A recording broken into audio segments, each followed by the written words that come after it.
These thefts are on the rise across the country with numbers we haven't seen in decades. Now, police departments are grappling with how to reverse this troubling trend. FBI crime data ranking New York, Colorado, Oregon, California, and Hawaii as the top 5 riskiest states for car owners.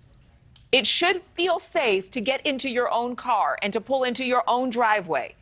But that's not the case, is it, Nick? It's not at all, Adrienne. In fact, we just spoke with Miss Dora. We heard from her. And I think about my own mom who's older. And you sit there and you worry about relatives who are older who have to navigate these streets. And it's happening everywhere. Carjackings can be tough to track. They are often getting mixed in with other crime statistics like auto theft, which increased by more than 16% last year. And the disturbing attacks we've seen in just the past few weeks are happening in public and in broad daylight.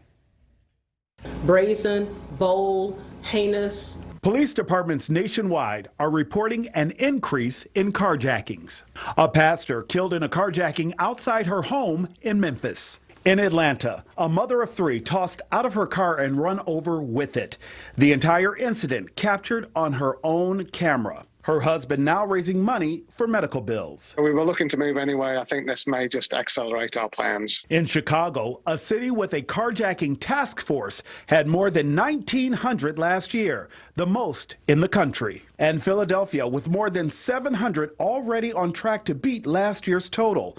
Now there's a growing conversation over what's motivating these crimes. Chicago police place some of the blame on young people seeking joyrides or to use cars to commit other crimes. But a study this spring shows that the same police have recovered less than 1 in 5 vehicles over the last 5 years, suggesting larger operations in play, like shipping them to other countries. Usually what we're seeing is it's economics. People need money, especially when the pandemic hit. A lot of economic lives were disrupted. People lost jobs. Now a New Jersey congressman is pushing for federal action, the establishment of a national auto theft task force.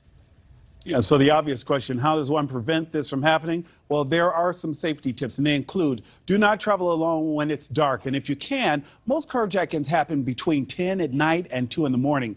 Park in well-lit areas. Also carry pepper spray. If someone bumps into your car or signals that something is wrong, don't fall for it. Drive to a populated area like a gas station before you stop, or a police department. It's estimated that nearly half of all carjackings happen when someone is waiting at a traffic signal or a stop sign. Yeah, we were just talking to some police captain in Wisconsin, and he was saying that auto thefts were one of the biggest crimes on the rise in their community there. And we need people to be aware and be safe, Adrienne. Yeah, oh my goodness. Just don't go out after a certain time, too. I think you have to have a self-imposed curfew right now. You do indeed, and you need to be aware of what's happening around you. Always, whether night or day. Thank you for watching. Go to newsnationnow.com to find NewsNation on your television provider. And don't forget to click the red subscribe button below to get more of NewsNation's fact-driven, unbiased coverage.